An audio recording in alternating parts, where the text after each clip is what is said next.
menangkal radikalisme, kita harus memiliki, ilmu atau bekal pondasi dari diri gitu. Sehingga jika kita menjumpai, paham-paham tersebut, kita bisa, membedakan, ini benar atau tidak gitu. Sehingga, kita tidak, menerima bulat-bulat gitu. Kemudian ada juga kita harus memiliki guru, guru di sini, kita bisa berkonsultasi misalnya pemahaman radikalisme eee, apakah guru tersebut setuju atau tidak gitu. Jadi adanya, konsultasi, kemudian adanya diskusi sehingga tidak diterima bulat-bulat dan mentah-mentah oleh seseorang gitu. Mungkin sekian, materi yang saya sampaikan, kurang lebihnya mohon maaf. Assalamualaikum warahmatullahi wabarakatuh.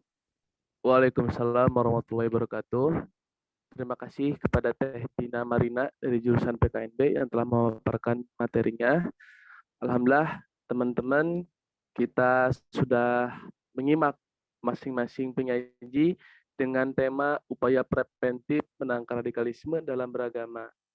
Alhamdulillah, kita pun menyimak dengan berbagai perspektif ya dari masing-masing jurusan, dari IAIKI kelas A dan juga PKN kelas B. Nah, berikutnya biar semakin meningkatkan pemahaman kita dan menjawab rasa penasaran teman-teman, silahkan kepada teman-teman untuk menyiapkan pertanyaannya, baik menyebutkan pertanyaan secara langsung dengan open mic maupun di kolom chat dengan menyebutkan nama, NIM, dan juga program studinya. Silahkan kepada teman-teman yang ingin bertanya kepada para penyaji, dipersilahkan. Izin bertanya, moderator. Boleh, Kang? Silahkan. Ya, perkenalkan saya Dava Ali NIM, Fauzan. nama. NIM Ya. 1807932. Dava Ali Fauzan dari PKNB. Izin bertanya kepada Saudari Dina Marina. Ya, dipersilakan, Kang. Ya, terima kasih moderator. Saya ingin bertanya, tadi itu kan penyebab radikalisme itu salah satunya dari aspek politik. Nah, yang ingin saya tanyakan, karena kebetulan Teh Dina Marina ini dari jurusan PKN, yang ingin saya tanyakan itu, bagaimana bentuk pembelajaran PKN dalam mencegah radikalisme yang berasal dari isu-isu politik nasional, tapi dengan menggunakan nilai-nilai agama.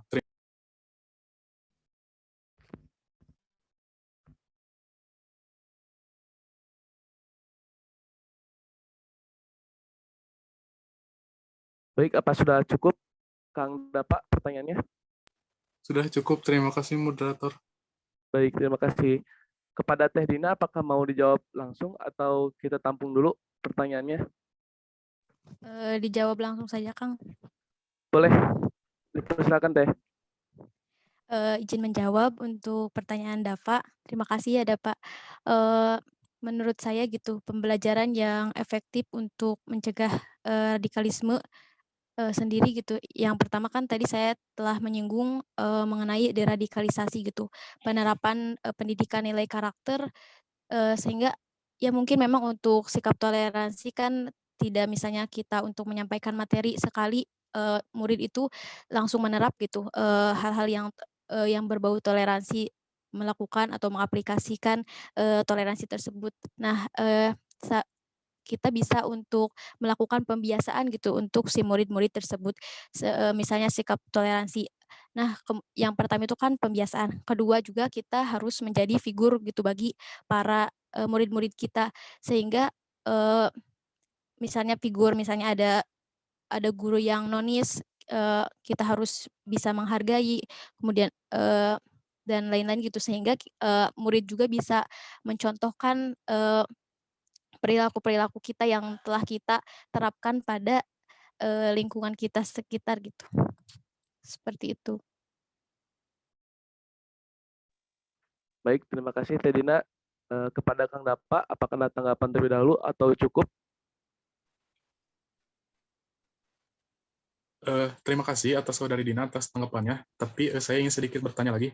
Tadi kan Saudari Dina sudah menjelaskan gitu solusi dari PKN sendiri dalam mencegah radikalisme. Tapi yang saya ingin tanyakan lagi itu bagaimana kita membawa nilai Islam dalam PKN itu sendiri untuk mencegah radikalisme itu sendiri gitu. Khususnya gitu dalam bidang isu-isu politik di Indonesia kan kita sangat sensitif sekali gitu aspek politik di Indonesia itu gitu. Tanggapan Dina seperti apa? Terima kasih. Terima kasih ya Pak untuk, tambahan pertanyaannya gitu. Menurut saya untuk menerapkan, nilai Islami gitu dalam pembelajaran PKN, kita kan sudah ini ya, sudah belajar di seminar SPA yang ketiga yaitu adalah, penerapan disiplin ilmu Islam gitu di, di materi salah satunya itu di PKN. Nah, kita juga bisa menerapkan disiplin ilmu agama Islam dalam pendidikan kewarganegaraan tersebut gitu, menyinggung ya kita sertakan materi-materi misalnya, sedang isu yang hangat misalnya teroris yang dilakukan oleh Jakiyah gitu di map di ya Jakiyah gitu ya. Nah kita bisa, misalnya, ceritakan bagaimana, sebenarnya yang terjadi gitu, apa yang salah di dalam diri Zakiyah gitu. Terus, eee, ya kita tambahkan nilai-nilai Islami dalam, hal-hal pematerian yang kita sampaikan ketika kita, berada di kelas bersama murid-murid gitu. Seharusnya seperti apa, dan, seharusnya seperti apa kita sebagai muslim gitu. Karena walaupun kita pendidikan kewarganegaraan gitu, kita juga harus membumikan nilai-nilai keislaman dalam dalam mata pelajaran gitu. Seperti itu Kang Dapa. Baik, nampaknya sudah cukup dari Teh Dina, juga Kang Dapa. Kita cukupkan dulu. Bagaimana Kang Dapa? Apakah sudah cukup? Alhamdulillah sudah cukup. Terima kasih Saudari Dina dan saya kembalikan ke Baik, terima kasih. moderator.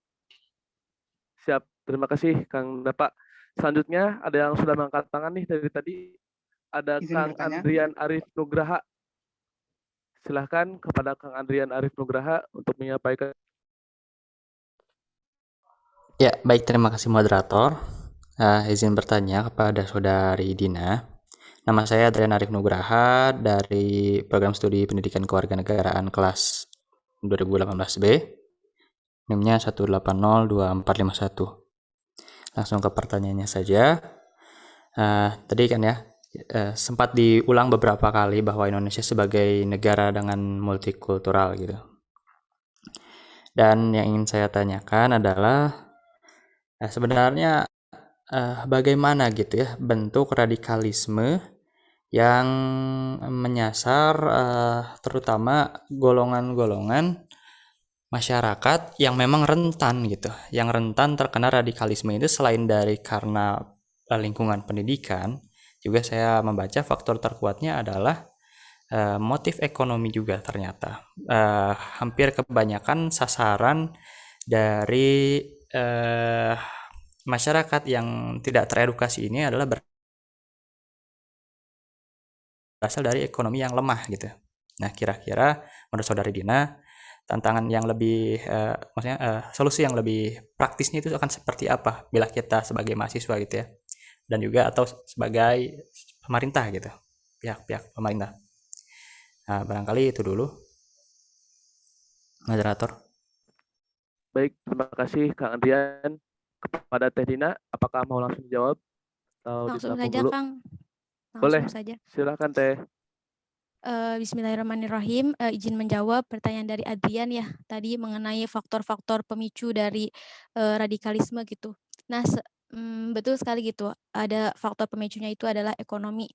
Nah, kemudian selain ekonomi juga adanya, kebodohan dari setiap, orang-orang yang terpapar radikalisme gitu. Biasanya orang-orang yang terpapar radikalisme adalah orang-orang yang kurang tahu, kemudian tidak bertanya gitu, sehingga mereka, hanya fokus, pada salah satu sumber saja gitu.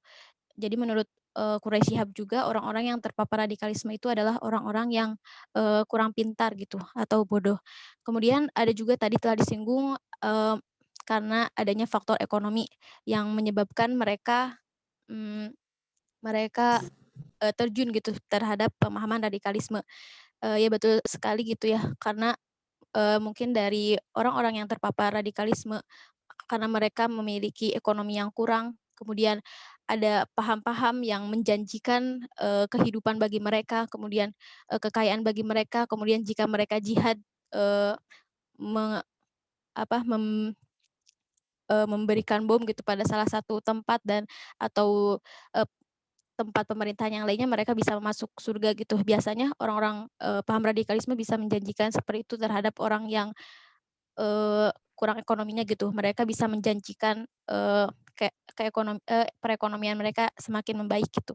Kemudian solusi yang terbaik menurut saya eee, ya kita sebagai mahasiswa gitu harus pintar gitu. Jika tadi ya salah satu pemicunya itu bodoh gitu. Kita harus pintar, tidak mentogutkan salah satu kelompok atau ulama gitu. Kita harus mencari referensi bahwa paham tersebut itu bagaimana. Nah, kemudian jika dalam tadi ya tadi dari segi ekonomi, eee, menurut saya sih untuk pemerintah lebih lebih apa ya, lebih memperhatikan gitu orang-orang yang ada di kurang kurang dalam kondisi ekonominya gitu. Sehingga karena kan orang-orang tersebut gitu karena kurangnya ekonomi mereka bisa eee, melakukan hal-hal yang tidak dapat tidak dapat diprediksi gitu. Mungkin pemerintah harus lebih eee, ini lagi peduli. Seperti itu moderator. Baik, terima kasih Teh Dina. Bagaimana Kang Andrian? Apakah sudah cukup? Ya, baik, terima kasih untuk penyaji. Cukup dari saya. Saya kembalikan ke Baik, moderator. siap. Terima kasih Kang Andrian. Kita lanjut teman-teman kepada pertanyaan berikutnya. Mungkin ini dari PKN lagi nih. Tapi sebelumnya saya kasih kesempatan dulu bagi teman-teman dari jurusan yang lain. Jika ingin ada pertanyaan, boleh untuk open mic atau di kolom chat. Jika tidak ada, saya akan melanjutkan kepada pertanyaan yang ketiga nih. Itu dari jurusan PKNB lagi kepada Kang M. Haikal Alfredo untuk pertanyaannya dipersilahkan. Ya, terima kasih Kang. Izin bertanya. Saya Muhammad Alfredo, NIM 1807984 dari PKNB.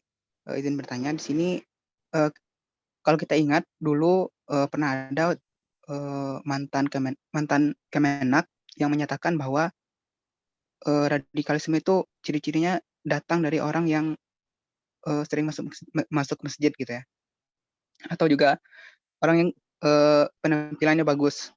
Nah, pertanyaan saya di sini seharusnya orang-orang yang dari pemerintahan itu memberikan contoh yang baik atau memberikan contoh yang baik untuk bagaimana cara menangkal radikalisme. Tidak tidak seharusnya menyudutkan satu kelompok atau individu gitu. Nah, bagaimana seharusnya sikap kita menyikapi sikap seorang pemerintah gitu ya yang menyatakan hal ini. Terima kasih. Baik, terima kasih kepada Kang Haikal. Untuk pertanyaannya ditujukan kepada siapa Kang? Mohon maaf. Boleh ke Kang Gali lah. Kalau Kang Galih. Baik, untuk pertanyaan Kang Haikal ditujukan kepada Kang Galih. Silakan kepada Kang Galih untuk menjawab pertanyaan dari Kang Haikal. Dipersilakan. Oke, terima kasih atas pertanyaannya, moderator dan Kang Haikal. Terkait dengan argumentasi atau sikap atau statement yang disampaikan oleh Menteri Agama beberapa waktu lalu, itu juga saya secara pribadi pernah mendengarnya. Statement di mana bahwa orang-orang yang terpapar paham radikalisme ini biasanya good looking, berpenampilan bagus, dan sering ke masjid. Pertama, kita sebagai mahasiswa tentunya harus mampu menunjukkan sikap yang memang bijaksana. Dalam artian, ketika misalkan yang menyampaikan ini adalah Menteri Agama, dia memang pada akhirnya memang sosok ini adalah sosok menteri atau seorang tokoh. Akan tetapi pada hakikatnya juga orang ini adalah manusia. Menteri ini adalah manusia dan mereka bisa berkemungkinan salah dan berkemungkinan benar, berkemungkinan keliru, dan berkemungkinan apa yang mereka sampaikan itu sangat tepat.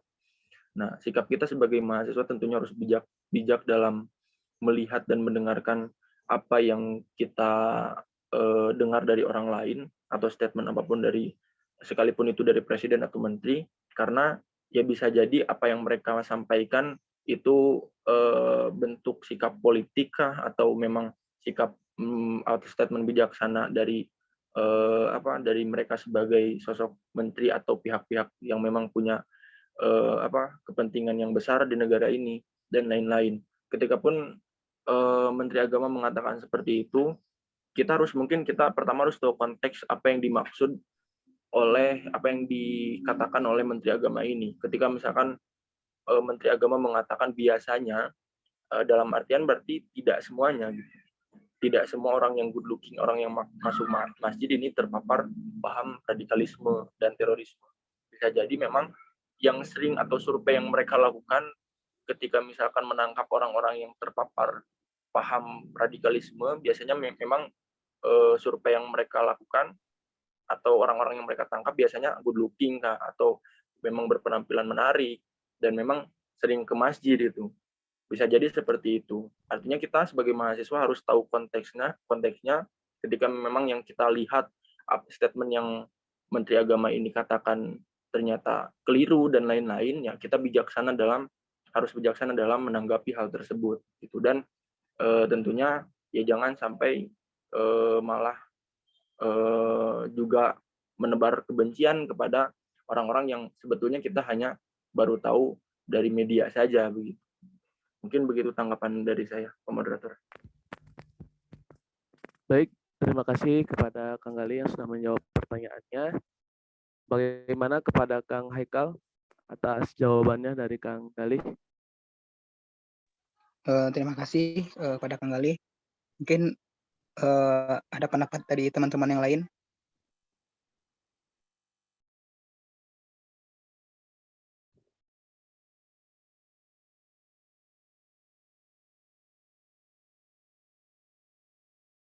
Bagaimana teman-teman? Pada tanggapan terlebih dahulu. Kang, izin menambahkan boleh?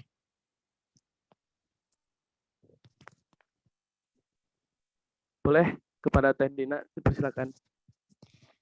Izin menambahkannya tadi untuk pertanyaan dari Haikal gitu, pemerintah atau Kemenag mengatakan bahwa orang-orang yang sering ke masjid gitu, yang terpapar radikalisme.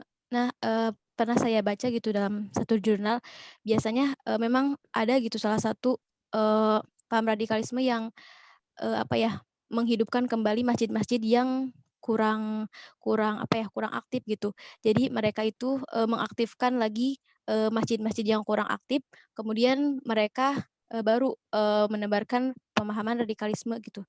Jadi mungkin Kemendag bisa takutnya gitu mengartikan dari perspektif itu gitu. Mungkin seperti itu, Kang. Baik, terima kasih Teh Dina. Bagaimana bagi para penanya? Apakah sudah terjawab? Izin, Kang. Mungkin begini, Teh Dina. Kalau Kang kita ingat Haikal? juga, ya, kalau kita ingat juga Menteri Agama yang dulu pernah menyatakan bahwa saat sholat Jumat itu tidak perlu dipakai bahasa Arab gitu kan. Nah, tentunya itu akan tidak sah gitu kan sholat Jumat kita kalau seperti itu kan tidak sesuai rukun gitu kan. Nah, itu kan juga termasuk radikalisme kata beliau. Nah, itu bagaimana ya, Teh?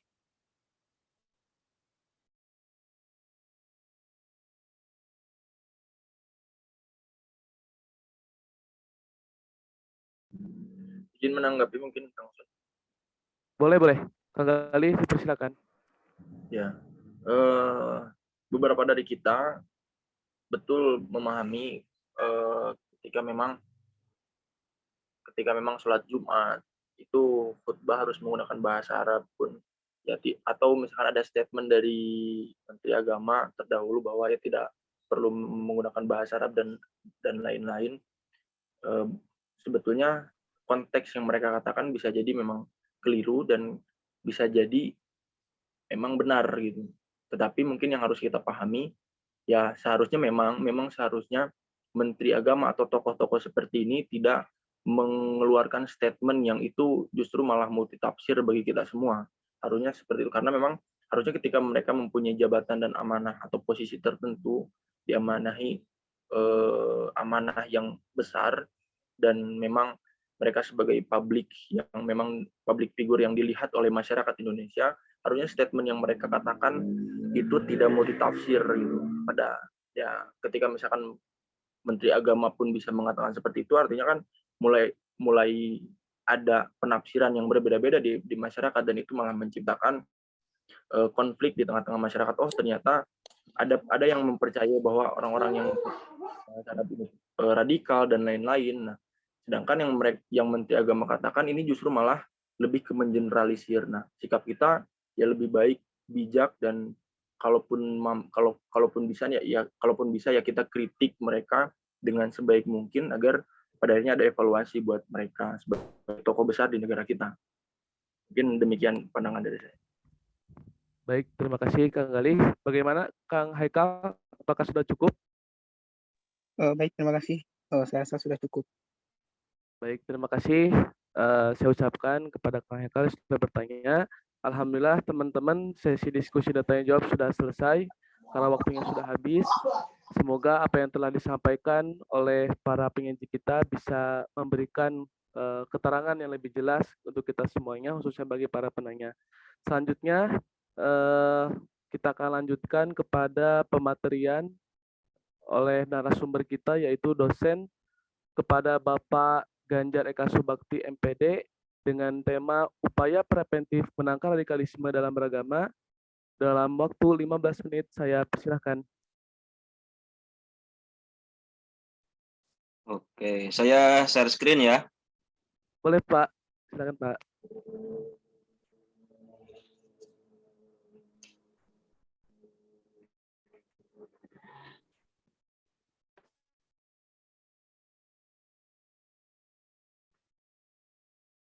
Oke, bismillahirrahmanirrahim. Assalamualaikum warahmatullahi wabarakatuh. Waalaikumsalam warahmatullahi wabarakatuh. Innal hamdalillah nusalli wa nusallimu ala Rasulillah la nabiyya ba'dah wala haula wala quwata illa billah. Alhamdulillah pada kesempatan kali ini kita masih bisa dipertemukan ya dalam keadaan insyaallah sehat walafiat. Alhamdulillah juga kita mungkin sudah kurang lebih hampir 20 hari ya saum itu 19 hari. Kurang lebih 20 hari atau 19 hari melaksanakan ibadah puasa. Semoga ibadah puasa kita diterima oleh Allah Subhanahu wa taala. Demikian pula halnya bagi orang yang mungkin tidak bisa melaksanakan ibadah puasa, semoga masih bisa mendapatkan keberkahan pada bulan puasa. Teman-teman, sedikit saja saya rasa karena pembahasannya pun hampir sama ya, baik dari pemateri pertama ataupun kedua berkaitan tentang upaya preventif dalam menangkal radikalisme. Secara pengertian tadi pun sudah dijelaskan sama teman Anda tentang radikal. Kemudian radikal juga dibagi kepada dua ya, ada radikalisme statis, ada radikalisme destruktif. Kalau radikalisme statis itu kelompok ini hanya bersifat gagasan saja, tidak dalam bentuk aksi nyata kekerasan. Jadi cuma wacana saja, ayo kita perang gitu misalnya ya, ayo kita demo bla bla bla, tapi pas diajak dia nggak mau gitu, dia takut juga gitu. Nah, ada juga yang kedua, radikalisme destruktif. Nah, radikalisme ini justru ini radikalisme yang merusak, kemudian menggunakan metode dengan kekerasan dalam mewujudkan tujuan yang dicita-citakannya. Nah, kemudian secara tipologi, kelompok radikal ini setidaknya ada 6 macam ya. Pertama, radikal gagasan, kelompok yang secara gagasan radikal namun tidak terlibat kekerasan, yang mungkin seperti tadi ya, yang statis.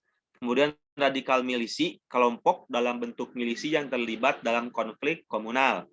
Kemudian radikal separatis, kelompok yang mengusung misi-misi separatis.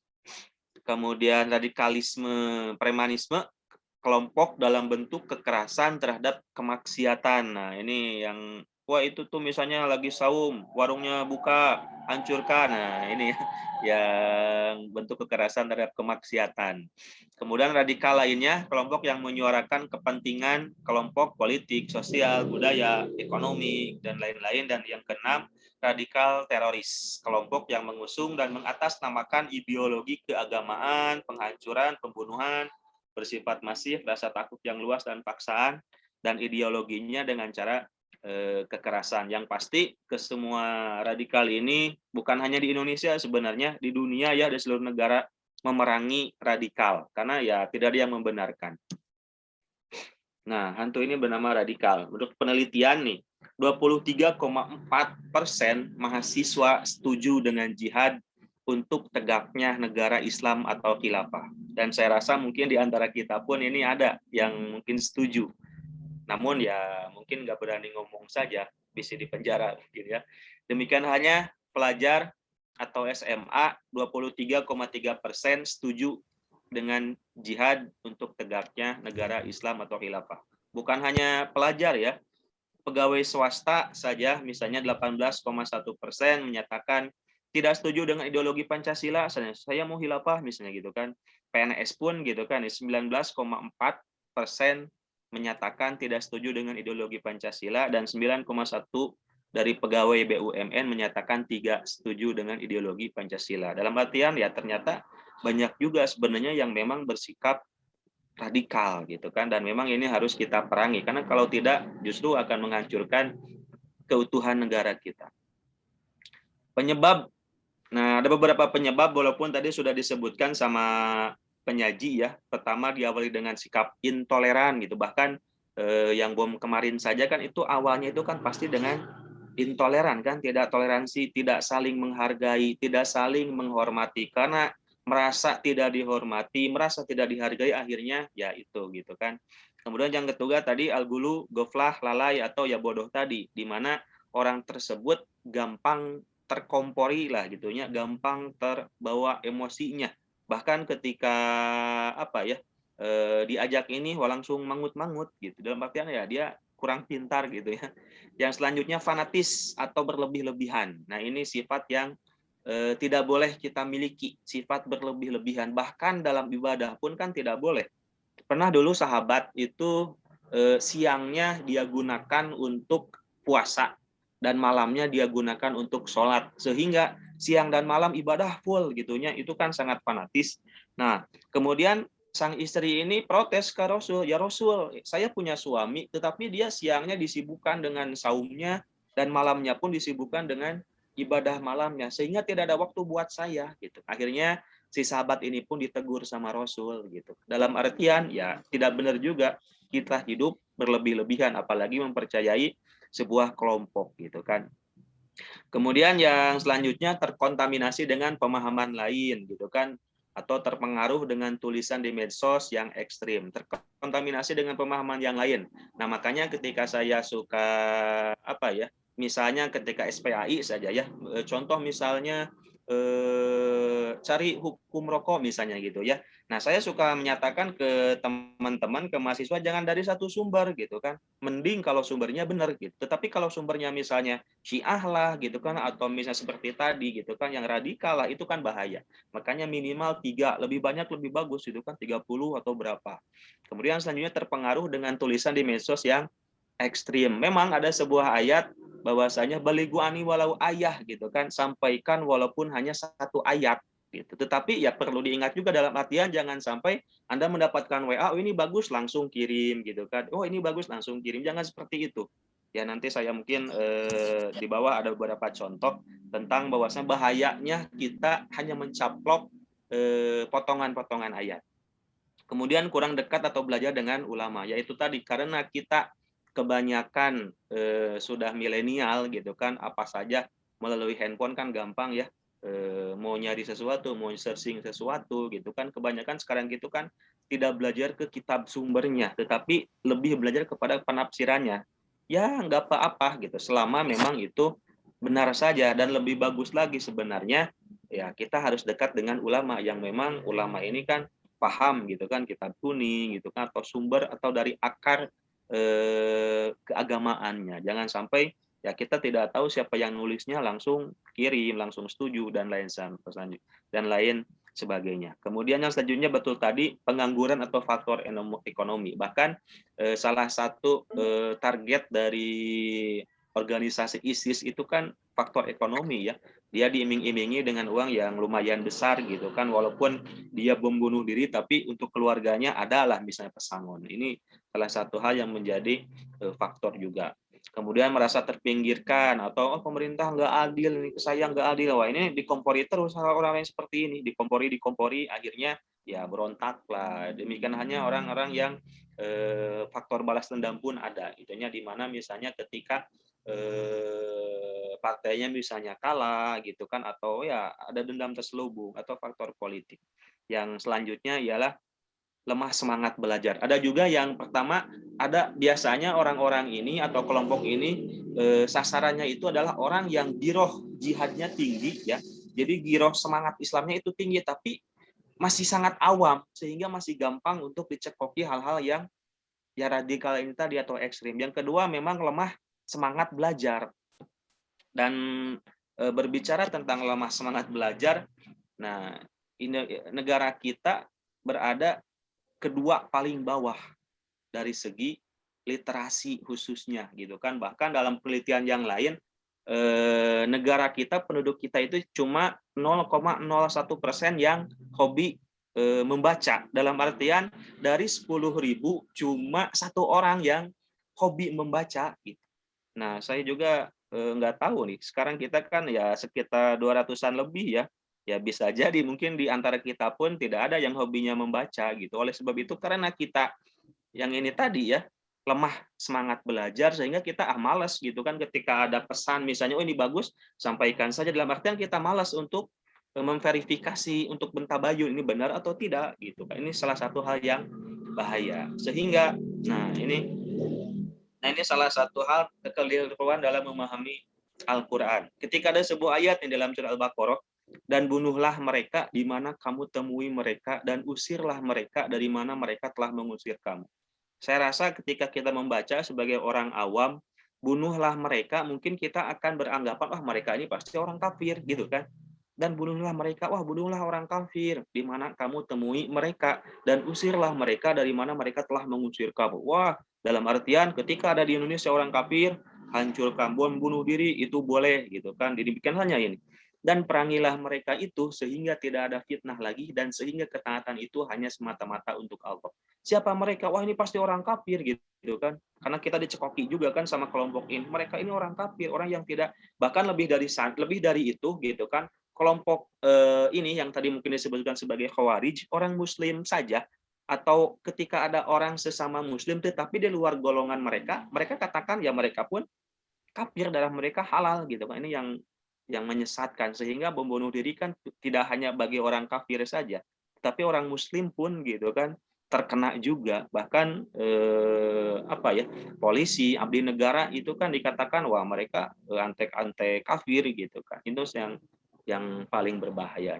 Nah, padahal ketika kita mau gitu kan membaca, ini kan Al-Baqarah ayat 191, ini Al-Baqarah ayat 193 gitu kan. Dan biasanya ini menjadi salah satu ayat yang dijadikan dasar oleh kelompok mereka. Nah, ini Al-Baqarah ayat 190. Ini ayat sebelumnya padahal gitu kan. Dan perangilah di jalan Allah orang-orang yang memerangi kamu. Jadi yang harus kita bunuh, yang harus kita perangi orang-orang yang memerangi kita gitu. Kalau orangnya diam, kalau orangnya tetangga kita, orangnya baik ke kita ya jangan gitu. Nah lebih ekstrim lagi. Nah, ketika ada sebuah ayat ya, saya ini mencaplok dari surat Al-Maidah ayat 73, innallaha tsalitsu tsalatsah, bahwasanya Allah salah seorang dari yang tiga. Oh, berarti benar konsep Trinitas Kristen itu gitu kan. Jadi kalau kita hanya mencaplok ayat saja akan gampang untuk salah tafsir gitu. Padahal ayat yang utuhnya adalah laqad kafarul ladzina qalu innallaha tsalitsu tsalatsah. Sesungguhnya kafirlah orang-orang yang mengatakan bahwasanya Allah salah seorang dari yang tiga. Kan gitu ya. Jadi sangat bertolak belakang sekali. Makanya sekali lagi harus hati-hati. Nah, solusinya yaitu tadi belajar agama secara benar dan menyeluruh. dengan tuntunan pemuka agama atau ulama yang terpercaya. Jangan sepotong-sepotong. Kalau sepotong-sepotong ya seperti tadi kan, Allah dikatakan 3 gitu kan, padahal ya, ada kutipan ayat sebelumnya. Kemudian jangan gampang termakan isu hoax. Ya, jangan gampang wah ini harus gini, langsung share. Makanya saring dulu baru di sharing, jangan langsung di sharing gitu. Udah sharing baru disaring. Nah, kemudian masyarakat pemeluk agama di Indonesia harus kembali pada ajaran agama yang masing-masing mengajarkan kebaikan dan cinta kasih dalam hidup. Ingat akhlak Rasul gitu kan. Kita ingat akhlak Rasul. Ketika diludahi kan dia tidak membalas, bahkan ketika orangnya sakit dia tengok gitu kan. Bahkan orang yang ngeludahi itu udah gemeter, duh saya takut dibunuh nih sama Rasul, tapi ternyata dia didoakan semoga cepat sehat, bahkan dibawa oleh-oleh gitu. Akhirnya dia pun masuk Islam. Demikian hanya ketika dilempari batu di daerah di Taif ya kalau nggak salah, hingga berdarah gitu kan. Bahkan sampai malaikat penjaga gunung itu menawarkan, wahai Rasul, saya siap nih menimpakan gunung ini ke penduduk itu. Tapi apa kata Rasul? Jangan gitu kan. Ini dalam artian Rasul itu tidak mengajarkan sifat radikal. Kemudian ini toleransi ya. Harus saling menghormati, saling menghargai, dan saling mencintai. Mengajak bukan mengejek, membina bukan menghina.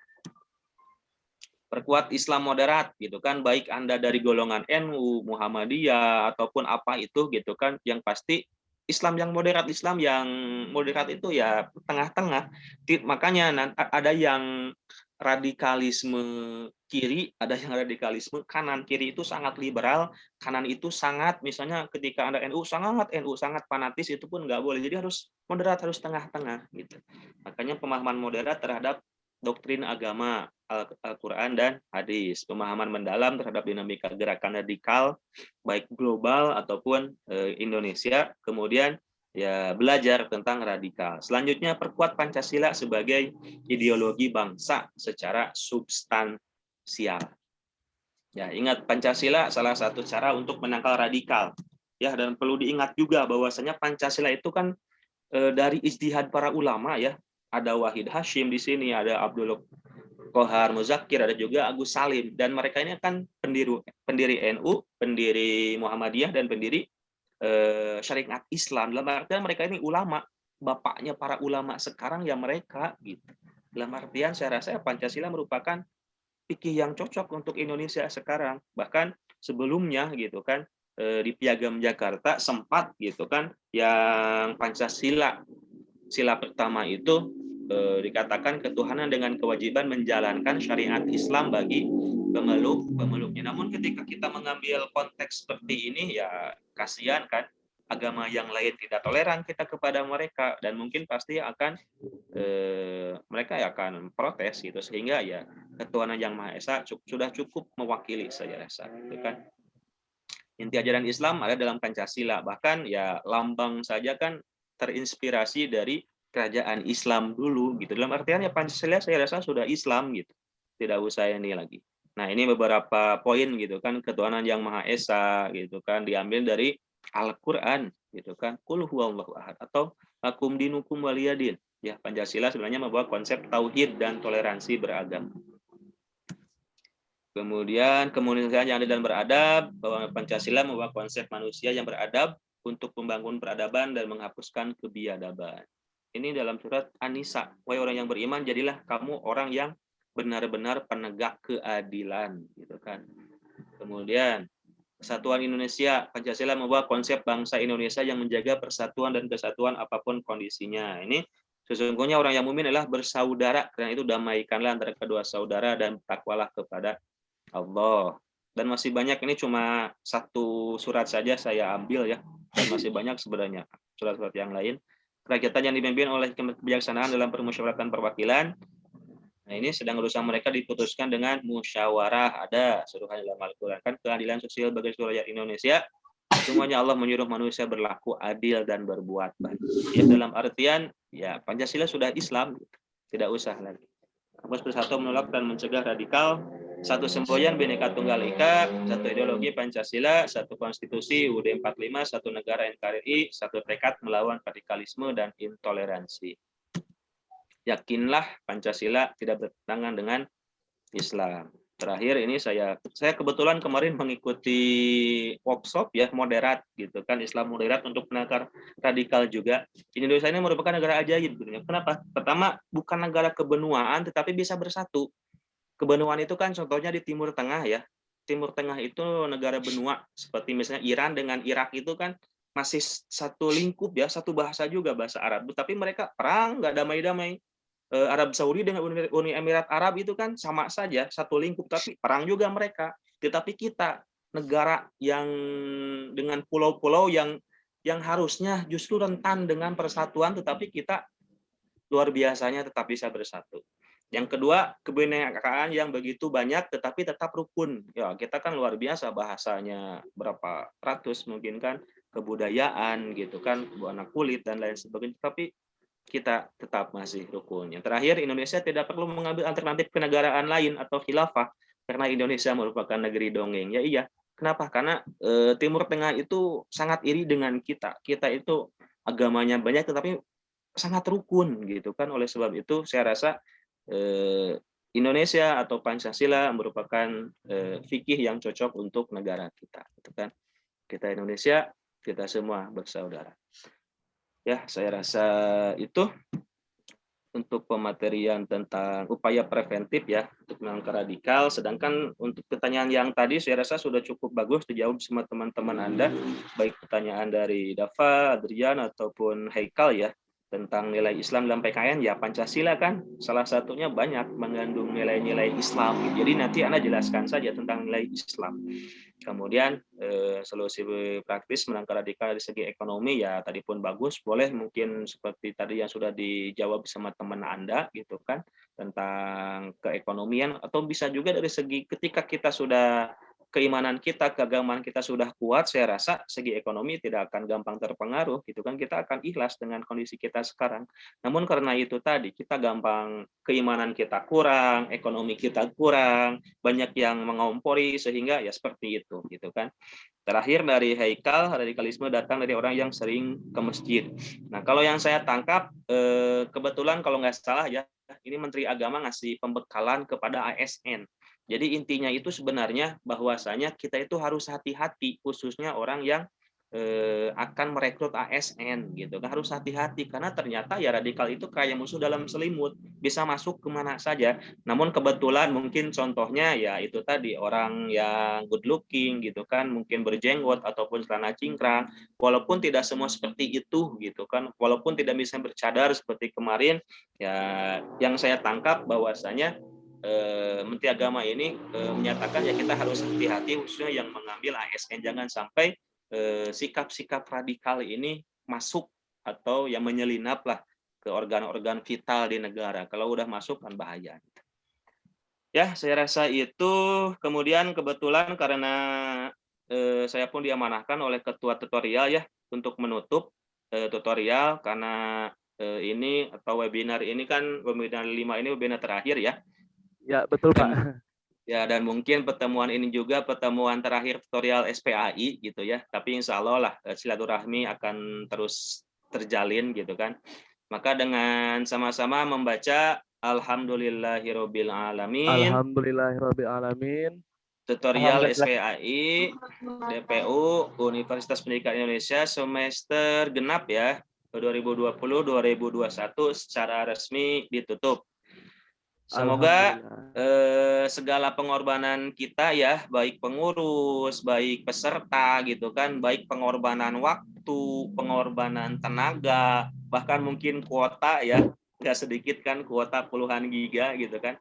Semoga segala pengorbanan kita dijadikan sebagai ladang amal semuanya oleh Allah dan semoga yang kita pelajari ya barokah serta berguna di dunia dan akhirat. Terima kasih semuanya. Mohon maaf jika banyak kesalahan dan kekurangan. Wassalamualaikum warahmatullahi wabarakatuh. Waalaikumsalam warahmatullahi wabarakatuh. Terima kasih Bapak. Alhamdulillah. Terima kasih banyak kepada Bapak Ganjar Eka Subakti MPD yang telah menyampaikan materi yang sangat luar biasa mengenai upaya preventif penangkal radikalisme dalam beragama. Izinkan saya selaku moderator untuk menyampaikan kesimpulannya bahwa radikalisme artinya paham yang bisa mempengaruhi kondisi atau tatanan sosial, politik, ekonomi, bahkan agama yang terkait dengan perubahan besar dan ekstrim, baik secara nyata di lingkungan masyarakat maupun di media massa. Radikalisme menjadi istilah yang sangat penting bagi kita untuk diketahui dan dipahami oleh siapapun saat ini, agar tidak terjadi kekeliruan dalam memahami isu-isu atau paham-paham yang bisa jadi mengarah kepada radikalisme yang membahayakan bangsa dan negara. Maka dari itu, kita sebagai generasi pembelajar, mahasiswa UPI yang berjiwa ilmiah, edukatif, dan religius, dapat mempelajari dan memahami agama Islam, serta berliterasi, juga memahami Pancasila dengan baik dan benar, serta mampu berperan serta di masyarakat dalam upaya pencegahan radikalisme dalam beragama. Bergaulah di lingkungan yang positif, saring sebelum sharing, tabayun terhadap hal apapun, jangan yang penting posting, tetapi postinglah yang penting dan bermanfaat. Mungkin cukup sekian kesimpulannya. Akhirnya kita menuju di penghujung acara, teman-teman. Demikian rangkaian acara webinar tutorial SPI DPU Universitas Pendidikan Indonesia semester ganjil 2020-2021. Saya mengucapkan banyak terima kasih kepada teman-teman yang sampai hari ini mengikuti kegiatan webinar tutorial SPAI. Mudah-mudahan apa yang telah disampaikan oleh Bapak, Ibu dosen, serta teman-teman kita menambah wawasan kepada kita semuanya, serta membuat kita yakin serta paham dan mampu mengimplementasikannya dalam kehidupan sehari-hari. Saya Sony Herdiansyah, selaku moderator dan juga mewakili rekan-rekan pengurus. Mohon maaf apabila selama penyelenggaraan banyak kekurangannya. Wabillahi taufiq wal hidayah. Wassalamualaikum warahmatullahi wabarakatuh. Terima kasih Waalaikumsalam. teman-teman. Waalaikumsalam warahmatullahi wabarakatuh. Terima kasih Kang. Jangan lupa mengisi presensi out-nya.